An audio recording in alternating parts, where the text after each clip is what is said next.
허환구의 라디오 오늘. 여러분 안녕하십니까, 허환구입니다. 북한이 어업지도선을 타고 월북을 시도한 남측 공무원을 사살하고 시신을 불태우기까지 했습니다. 북한은 도대체 왜 비무장 민간인에게 이렇게까지 잔인한 대응을 한 걸까요? 아직 북한의 반응이 없어 정확한 정황을 알기는 어려운데요. 지난 7월이었죠. 월북한 개성 출신 탈북민이 코로나19 확진자로 의심되자 월북민을 사전에 파악하지 못한 전방 군부대 간부들을 처벌한 사건이 있었습니다. 그 여파로 과잉 대응을 한 게 아닌가 짐작이 될 뿐입니다. 아무리 그렇더라도 북한의 이런 비인도적인 과잉 대응은 이해하기 힘듭니다. 어제 국제사회를 향해 한반도 종전선언의 지지를 요청한 문재인 대통령의 유엔 연설문, 잉크가 마르기도 전인데요. 남북관계를 더 꼬이게 만드는 악재가 아닐 수 없겠습니다. 9월 24일 목요일 라디오 오늘, 광고 듣고 시작합니다. 센 척하더니 별 수 없구나. 치질 앞에서 센 척 말고 좋아 디오스민. 치질은 보이는 증상보다 보이지 않는 원인을 치료해야 하니까 치질의 원인인 혈관벽 강화부터 협착 완화까지 먹는 치질약 좋아 디오스민. 좋았어. 좋아제약. 마운티아 윤계상입니다. 입으면 덥고 벗으면 추운 계절, 옷 고를 때마다 어려우시죠? 그렇다고 이 좋은 계절을 마다할 수 없죠. 아침 저녁 쌀쌀할 때마다, 가볍고 부드러운 옷이 필요할 때마다 마운티아 플리스. 그럼 나가볼까요? 마음 가는 대로 마운티아. 맑은 공기가 집 안으로 들어오니까 청정, 나쁜 공기를 집 밖으로 내보내니까 환기. 공기청정과 환기를 동시에 하니까 청정환기. 이제 창문 닫고 환기하세요. 청정환기 시스템을 나비앤하우스에서 만나보세요. 경동 나비앤. 영림 모델 손예진입니다. 인테리어 관심 있는 분들은 영림도 좋은 건 다 아시죠? 근데 그거 아세요? 도어 잘하는 회사가 키친바스도 잘한다는 거. 이제 인테리어 하면 도어, 키친바스 모두 잘하는 영림이죠. 영림을 만나면 공간이 예술이 된다. 영림 키친바스. 지원이가 좋아하는 돼지고기? 부드럽고 잡내 없고 고원돈 암돼지. 풍미 가득 살살 녹는 그만 고원돈 암돼지. 고원돈 암돼지 아니면 안 되지. 무공해 고원돈 암돼지. 자, 따라해보세요. 이카운트 ERP 4만원 회계관리, 이카운트 ERP 4만원 재고관리, 이카운트 ERP 4만원 생산관리. 사업 성공 함께해요. 이카운트 ERP의 모든 기능을 월 4만원에 드립니다. 이카운트. 가입비 부가세 별도. 특성화고 졸업 후 바로 취업했지만 학업에 대한 아쉬움은 있어요. 나이는 먹는데 실력은 제자리 같아 불안하더라고요. 직장인을 위한 일학습 병행 대학 입시제도. 전국 23개 4년제 대학에 참여하고 서류 전형 등으로 지원 가능하니까 검색창에 라이프사업 대학. 네, 라디오 오늘 목요일 순서 시작합니다. 1부 따끈따끈한 경제 이슈 짚어보는 이인철의 시사경제 함께하고요. 2부 김성수 시사평론가와 함께하는 시간이죠. 세상 읽기. 오늘은 국회의원 이해 충돌에 대해서 얘기 나눠보겠습니다. 이어서 안동 MBC 창사 50주년, 6.25 전쟁 70주년 특별기획 라디오 드라마 낙동강 전선이 계속됩니다. 라디오 오늘 생방송 놓치신 분들 유튜브로도 다시 들으실 수 있습니다. 많은 애청 바랍니다. 네, 경제 이슈 짚어보겠습니다. 오늘도 참 좋은 경제연구소 이인철 소장과 함께하죠. 소장님 안녕하십니까? 예, 안녕하세요. 예, 오늘부터 2차 재난지원금 지급 신청을 받고 있는데요. 누가 얼마를 받게 되는지 한 번 더 종합적으로 좀 점검해 보도록 하겠습니다.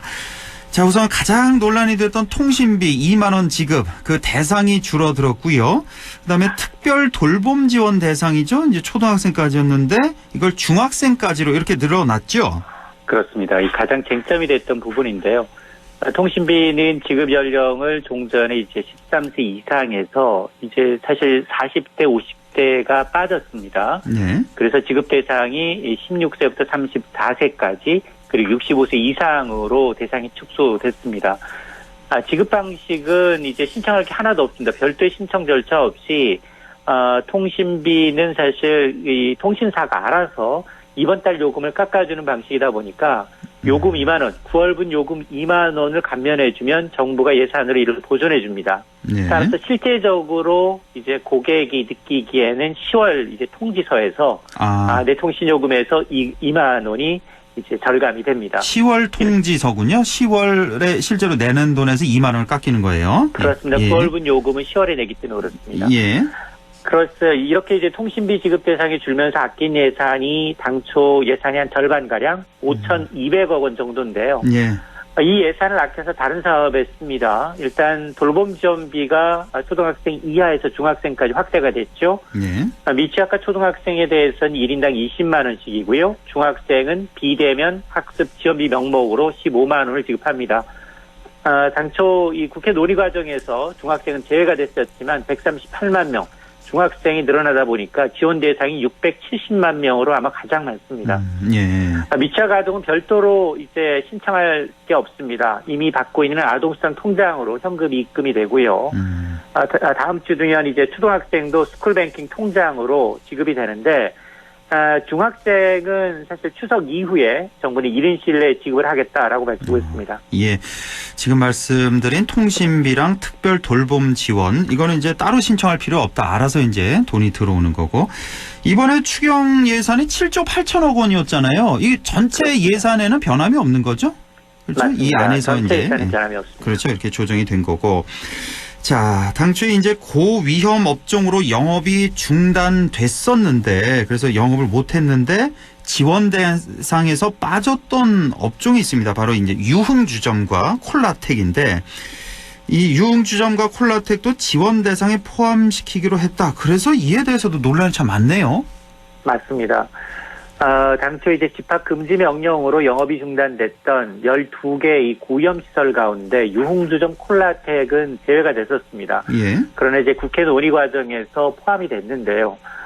이렇게 되면 최대 소상공인 희망자금 200만 원을 지급받을 수 있습니다. 그리고 이제 오후 9시 이후에 이 집합 제한 업종으로 영업시간 제한을 받았던 음식점, 커피 전문점에 등에서는 150만 원이 지급이 됩니다. 예. 이렇게 이제 집합을 제한했거나 집합을 금지했던 업종은 매출의 규모, 매출 감소 여부와 상관없이 지급이 됩니다. 예. 하지만 여전히 이제 유흥주점 지원에 대해서는 반대의 목소리가 만만치가 않습니다. 특히 여성단체에서 좀 반대를 많이 하더라고요. 맞습니다. 여성단체들의 주장은 이 부정부패한 접대 행위, 그리고 성차별과 성착취의 온상이다 라면서 이제 지원 결정 철회를 지금 주장을 하고 있는데요. 이 같은 비판에 대해서 정부는 모두가 코로나로 인한 타격을 받고 있는 상황이다. 유흥업을 장려하기 위한 차원이 아니라 실제로 문을 닫아서 피해가 큰 업종들이고 지원이 만약 없을 경우 또다시 우리가 어려운 상황이 발생했을 때 방역 협조 요청이 어려워질 수 있다는 점을 감안했다는 겁니다. 예. 자, 이런 점 때문에 이제 지원을 결정하게 된 겁니다. 예.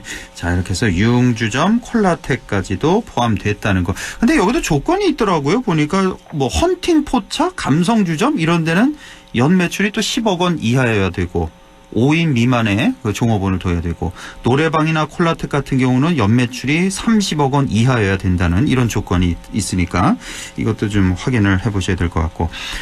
자, 이 매출이 감소한 소상공인들 있잖아요. 지금 말씀해 주신 뭐 고위험 업종, 그래서 뭐 집합 제한 업종, 집합 금지 업종은 알아서 이제 200만 원이 들어오는데 그냥 일반 다른 소상공인들 매출이 감소한 분들에게 이제 100만 원씩을 지급하는 이런 새 희망 자금이 또 있는데 여기에서 제외됐던 법인 택시 종사자들 있잖아요. 그 개인 택시 종사자들은 이제 100만 원 받는 걸로 돼 있었고 법인 택시 종사자들은 이제 제외가 됐었는데 이분들도 결국은 지원하기로 했다고요.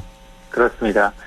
아마 이제 4차 추경자금 가운데 가장 많이 투입되는 분야가 바로 사회적 거리두기 격상으로 피해를 입은 소상공인과 자영업자들한테 지급이 되는 새희망 자금입니다. 예. 전체 이제 7조 8천억 원 가운데 거의 절반 가까이가 투입이 되는데 코로나19 재확산 이후 매출이 정말 1원이라도 감소했다, 줄었다 이런 분 연매출이 4억 원 이하인 일반 업종의 경우에는 기본적으로 100만 원이 지급이 됩니다.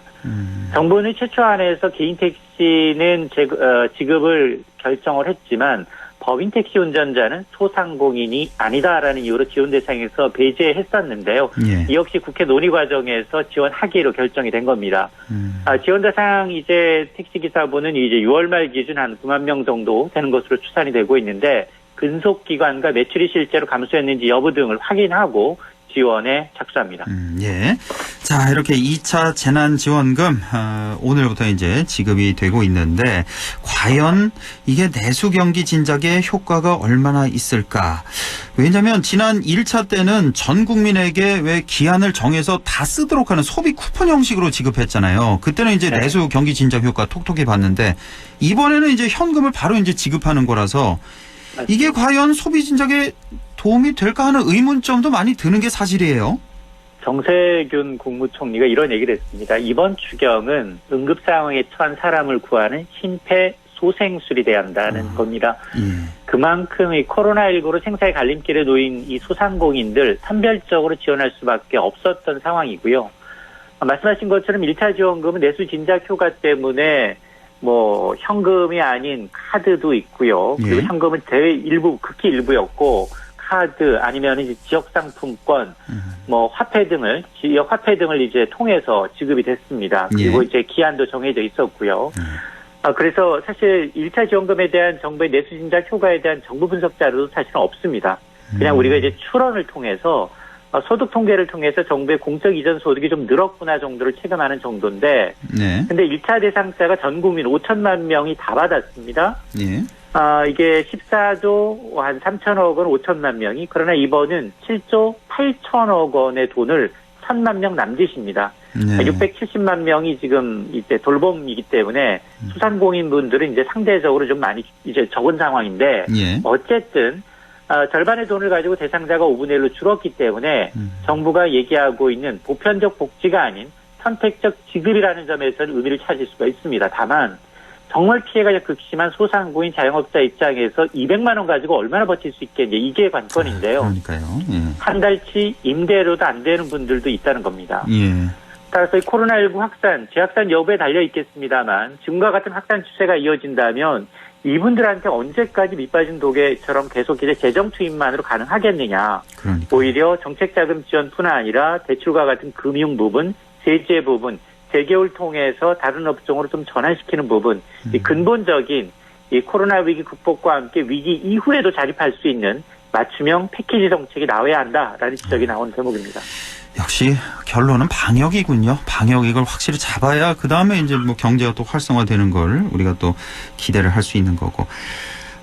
참 이 자영업자 소상공인들 참 힘든데 그나마 이런 분들 가운데 자기 가게에서 하시는 분들은 좀 나을 텐데 대부분 이제 또 임대에서들 가게를 꾸려 나가시기 때문에 이분들 얘기 들어보면 한 목소리를 다 임대료 부담이 제일 크다는 말씀하지 않습니까? 그래서 지금 이 임차인들 이 어려움을 좀 덜어주고자 앞으로 건물 주인에게 이 임대인에게 임대료를 깎아달라고 이렇게 요구할 수 있게 된다면서요? 그렇습니다. 지금 소상공인 자영업자들한테 현재 가장 부담되는 항목을 물어보면 이제 70% 정도가 임대료를 꼽을 정도로 예. 지금 매출이 급감했기 때문에 임대료가 상당히 부담스럽다는 겁니다. 그렇습니다. 그래서 정치권이 이제 코로나19로 영업이 위축된 상가 세입자가 임대인, 건물주에게 임대료를 깎아달라고 요구할 수 있는 상가 건물 임대차 보호법 개정안이 어제 국회 법사위를 통과했고요. 오늘 국회 본회의까지 급물살로 이제 빠르게 통과한 겁니다. 그래요. 그렇습니다. 이 법안은 사실은 민주당뿐 아니라 국민의힘도 공동 발의했기 때문에 어느 정도 통과가 이제 유력시되어 왔는데요. 예. 어려운 자영업자들의 임대료 부담을 덜어주겠다라는 데는 여야가 따로 없다는 겁니다. 이게 사실 새로 생긴 법은 아니고요. 현행법에도 임대료, 상가 임대료의 경우에는 뭐 세금이라든가 경제 사정이 바뀔 때 깎아달라고 요구할 수 있다라는 내용이 포함이 돼 있지만 예. 여기 경제 사정이라는 단어가 굉장히 모호하다는 겁니다. 아하. 그래서 아예 코로나19와 같은 법성 1급 감염병의 경우에는 이 조건을 추가해서 구체화시킨 겁니다. 예. 자, 그래서 앞으로는 뭐 이제 경제적 타격을 입은 이제 자영업자들의 경우에는 건물주의 의사와 상관없이 공식적으로 임대료 인하를 요구할 수 있는 근거가 마련된 셈입니다. 예. 자, 그러니까 좀 모호했다. 경제 사정의 변동이란 말이에요. 여기서 이제 아예 그냥 명시를 한 거군요. 1급 감염병, 뭐 코로나, 뭐 사스, 뭐 메르스 이런 게 창궐했을 때, 이 경제적 어려움이 있을 때는 요구할 수 있다는 거고, 여기에 보면은 이제 지금 현행 상가 임대차 보호법 같은 경우는 이제 3개월을 연체했을 때 계약을 파기할 수 있잖아요. 그 집주인이, 상가 주인이. 근데 여기 6개월을 더 늘렸다면서요? 그래서 이제 4+6해서 9개월까지 최장 임대료를 내지 않아도 이제 임차를 내보낼 수 없도록 규정을 하고 있습니다. 그렇죠. 예, 이 참 임차인 입장에서는 참 그나마 좀 괜찮은 그런 법안 같은데, 그런데 또 이제 임대인들도 강하게 반발하고 있다는 목소리가 들립니다. 지금 뭐 이렇게 되면은 임대인과 임차인 간의 분쟁이 또다시 좀 고조될 가능성은 있지 않을까, 이런 걱정도 좀 되네요. 그렇습니다. 과연 그렇다면 임차인은 임대를 얼마나 깎아달라고 요구할 수 있을까? 코로나19가 얼마나 지속될지도 알 수 없는 상황이기 때문에 사실은 이 현행법상 이 임대차 계약을 이제 재계약할 때 새로운 이제 임차인을 기릴 때 상한선 임대를 5% 넘게 올리지 못하도록 규제하고 있지만, 그러나 이번 개정안에는 하한선 임대료, 구체적으로 임대료 얼마나 깎아줄지 감액 청구 시 하한선을 명시하지 않고 있다는 겁니다. 아, 그래요? 예. 그러면 코로나19가 언제 끝날지 모르기 때문에 임대료 나는 매출 올해는 발생하지, 이달은 발생하지 않았기 때문에 매출액 임대료 전체를 깎아주고, 그리고 이제 코로나19가 끝날 때까지 못 내겠습니다, 이렇게 요구할 수도 있다는 겁니다. 그렇겠네요. 예. 그러면 건물주 입장에서는 억울하다는 거죠. 예. 왜냐하면 건물주라고 해서 대부분 은행 대출 근저당을 잡혀 있고요. 그런데 이제 건물주 사이에서 은행 이자 또박또박 내고 있고, 특히나 이제 정부가 부동산 세금을 대폭 올리면서 건물 보유세가 대폭 올랐습니다. 예. 그러니까 세금이나 대출 이자를 안 깎아주면서 임대인에게 모든 부담을 전가하고 있는 게 아니냐, 이건 상생이 아니다라는 불만의 목소리가 나오고 있는 겁니다. 예. 따라서 이제 임대인에게도 지금 뭐 세금 감면 등과 같은 일부 혜택을 통해서 손실을 좀 보전해줘야 되는 게 아니냐. 그리고 이제 강압적이 아니라 자발적인 참여를 좀 유도하지 않는다면, 만에 하나 임대인이 수용을 거부할 경우, 임대료 깎아달라는 요구 수용을 거부할 경우, 이건 소송으로 결론이 내야 합니다. 이제 법정 분쟁의 이제 가능성이 굉장히 높기 때문에 이런 이제 좀 치밀한 이제 시행 규칙이 좀 필요한 상황입니다. 그러니까요. 이제 임차인이 임대인에게 이게 코로나도 창궐하고 했으니까 좀 한 30% 깎아주세요라고 요구를 했는데, 임대인이, 집주인이 그걸 안 들어줬을 때 어떻게 하냐. 그 강제 처벌 규정이 있는 건 아니잖아요. 맞습니다. 그래서 이제 소송을 해야 된다는 말씀인데, 이거 더 복잡해지는 거 아닙니까? 이게 법적 근거가 되기 때문에 임차인한테 유리하긴 하지만, 그러나 이제 그럼에도 불구하고 소송 비용을 전부 다 이제 본인이 대야 되는 거죠. 그러니까요. 참 이게 이 법도 좀 얼마나 좀 실효성이 있을지 이것도 좀 의문스럽네요. 예. 자, 오늘 말씀 여기까지 듣겠습니다. 지금까지 참 좋은 경제연구소 이인철 소장이었습니다. 고맙습니다. 네, 고맙습니다. 네, 라디오 오늘 잠시 후 2부에서 뵙겠습니다.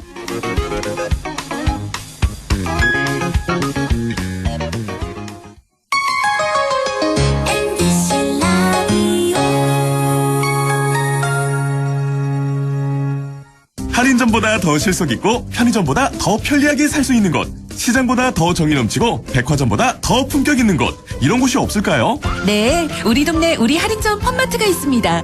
지난 25년간 항상 고객과 함께한 홈마트. 용상점, 자이점, 신용주점, 사천점에서 새롭게 고객님께 다가갑니다. 홈마트. 잘 안 들리세요? 동아보청기의 전문적 능사가 시원하게 잘 들을 수 있도록 도와드립니다. 중소벤처기업부에서 100년 가게에 선정된 기업 동아보청기로 오세요. 동아의료보조기 보청기는 서부초등학교 정문 앞에 있습니다. 문의 054-858-3334. 유일무이 경북 단 하나뿐인 국립종합대학교 국립안동대학교가 세상 단 하나뿐인 당신을 위해 다양한 장학 혜택, 아낌없는 지원으로 여러분의 꿈을 더 크게 응원합니다. 경북 유일의 국립종합대학교 국립안동대학교. 가장 신선한 장보기는 온라인 경북 농식품 산업대전. 24시간 오픈 슬기로운 집밥 생활은 온라인 경북 농식품 산업대전. 9월 11일부터 30일까지 사이소 11번가 ssg.com 쿠팡에서 우수한 경북 농식품을 만나보세요. 쿠폰 선물도 놓치지 마세요. 추석 선물도 고민 끝.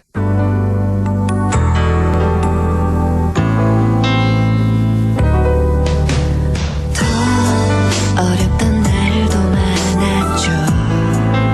우리 함께 한다면 따스함을 느껴요. 사랑이 있어요. 소중한 꿈을 이뤄봐요. 우리 함께 여기 있으니 감동과 사랑 있는 MBC 라디오 문화방송 100.1 MBC 라디오.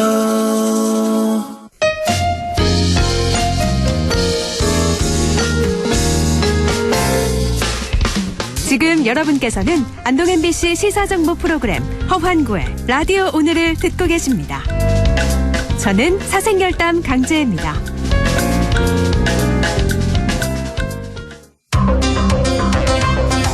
네, 6시 26분 17초 지나고 있습니다. 김성수의 세상 읽기 시작하죠. 오늘은 이해 충돌 방지에 대한 얘기 준비되어 있습니다. 김성수 시사평론가 연결되어 있습니다. 안녕하십니까?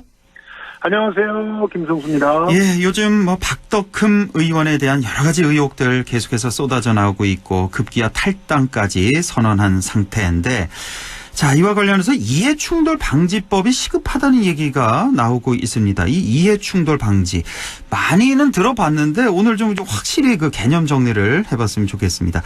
먼저 이해충돌이라는 것이 뭔지 좀 정리를 좀 해주시죠. 예. 이해충돌이라고 하는 것은 우리가 일상 속에서도 굉장히 많이 접할 수가 있어요. 네. 가령 집 앞에 주차를 해놓게 되면 편하죠. 네. 그런데 내가 주차를 한 것 때문에 다른 사람들이 차를 지나다니지 못한다라고 하면은 그 사람들은 불편하게 되죠. 당연하죠. 예. 예, 그럼 이럴 때 이해 충돌이 일어났다고 얘기를 합니다. 그러면 이런 충돌이 일어났을 때 조정을 해야 되지 않겠습니까? 예. 그러면 이 조정은 공익적인 그런 그 상황으로 조정을 하게 됩니다. 그렇게 되면은 이제 공공의 어떤 그 책임을 갖고 있는 곳에서 와서 자, 여기다 차를 세워놓고 있게 되면 다른 차들이 지나다니지 못하니까 여기는 주차를 하면 안 됩니다. 이렇게 정해주게 되는 거죠. 예. 그런데 만약에 이렇게 공공의 책임을 지고 있는 사람이 자기 집 앞이라고 차를 대놓고 있으면 어떤 일이 벌어질까요? 이 공공의 감시를 해야 될 그 권한도 있고 책임도 지고 있는 사람이 이런 짓을 번연히 한단 말입니다. 예.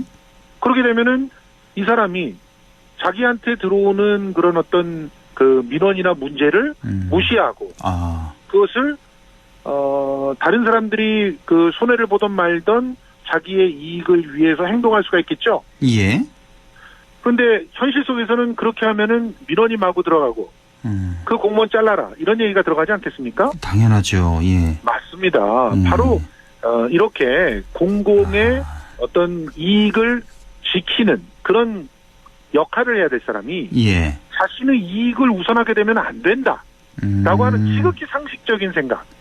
이것이 바로 이해충돌의 방지라는 것이고요. 예. 그래서 모든 이런 거버먼트 공공기관이나 공공의 어떤 그 권력을 위임한 그런 공동체들은요. 예.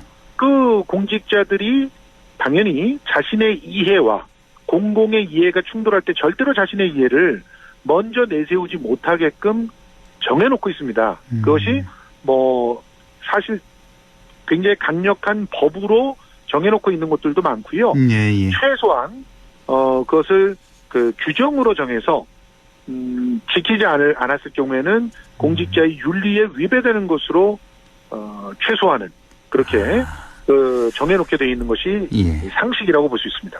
이제 개념이 확실히 잡히네요. 이제 주차 문제를 예를 들어서 설명해 주시니까 확실히 이제 이해가 됐습니다. 이 이해충돌 방지법이 사실은 몇 년 전에 왜 김영란법 만들 때 그때 좀 들어본 것 같고, 그 다음에 작년입니까 재작년입니까 그 손혜원 의원 그때도 얘기 많이 들었잖아요. 왜 목포에 무슨 개발 사업 뭐 있을 거라는 거 알고 땅을 먼저 매입했다는 그런 의혹 받고 있는. 예. 그때 그래서 왜 얼마 전이었지? 1심에서 징역형까지 받았던.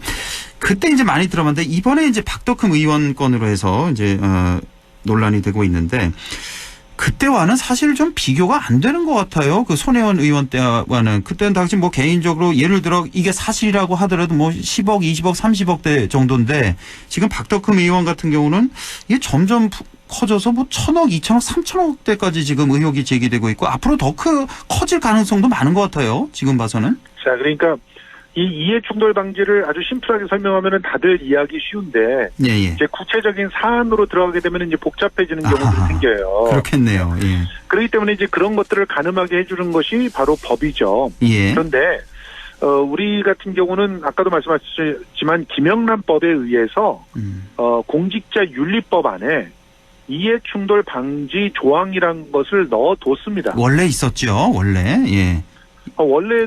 원래는 굉장히 애매했었는데요. 예. 그런데 이거를 김영란법을 만들면서 이해충돌 방지 조항을 강력하게 처벌 규정까지 집어넣으려고 했었거든요. 예.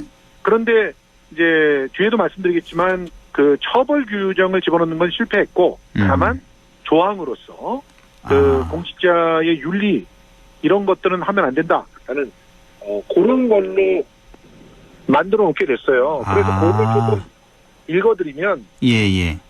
국가 또는 지방자치단체는 공직자가 수행하는 직무가 공직자의 재산상 이해와 관련돼서 공정한 직무 수행이 어려운 상황이 일어나지 않도록 노력해야 된다라고 아예 국가와 지방자치단체한테 책임을 부여하는 조항이 1번 조항입니다. 예. 이게 공직자윤리법 제2조의 2번 2조의 2 이해충돌 방지 의무에 대한 내용이에요.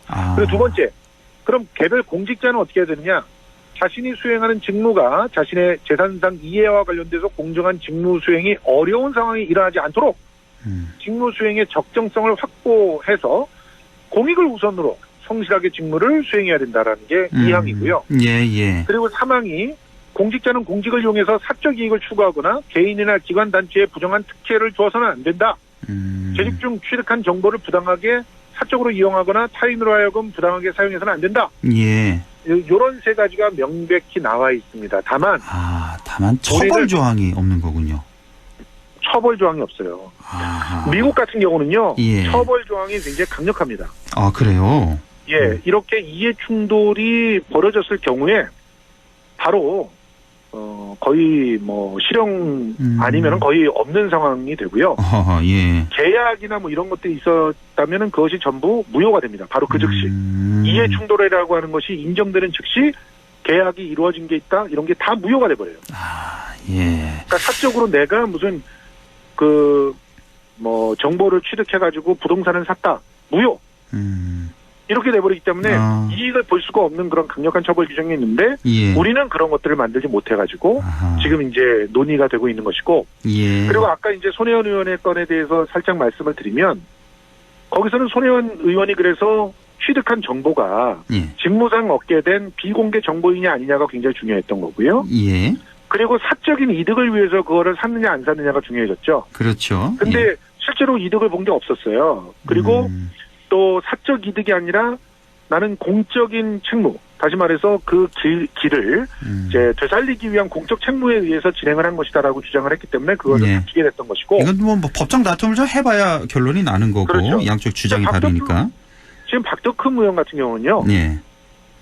사실 명백히 이해 충돌이라고 봐야 되는 것이 제 본인이 심지어는 피감기관인 곳들에게 그 문제 제기를 그 국정감사를 통해서 한 다음에 그 다음에 그 피감기관에서 수주를 할 때 박덕흠 의원 아들의 특허 기술이 있는 그런 그 공사를 제한 입찰 형태로 줬단 말이에요. 신공법이라고 하나, STS 공법이라고 하나요? 맞습니다. 예.